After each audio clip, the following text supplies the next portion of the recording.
Okay mga papi, done installation po tayo dito sa KTM Adventure 390. Bali nag-install po tayo ng MSM Spectre 100 watts na auxiliary LED light. So pakita ko po sa inyo. So dito natin nilagay sa crash guard. So may kasama na po itong crash guard bracket, harness, tsaka switch. So ito yung sa kabila. Bali yung modes ng ilaw niyan, meron siyang low beam, white, then high beam, white plus yellow na combination. So 100 watts.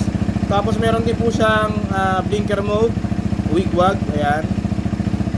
So naka-built-in yan. So pakita ko lang sa inyo yung switch. So kasama na po ito sa Spectre. So ito po, kasama na po yan, tsaka yung harness and LED controller. So ito yung 3-way switch, yung on-off switch niya. Sige nga pa, low beam. Okay, low beam, high beam. Yan. Tapos sa likod ng switch, yun po yung blinker switch. Yan.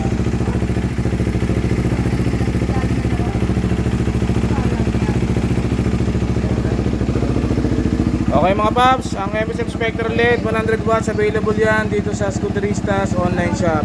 Maraming salamat po.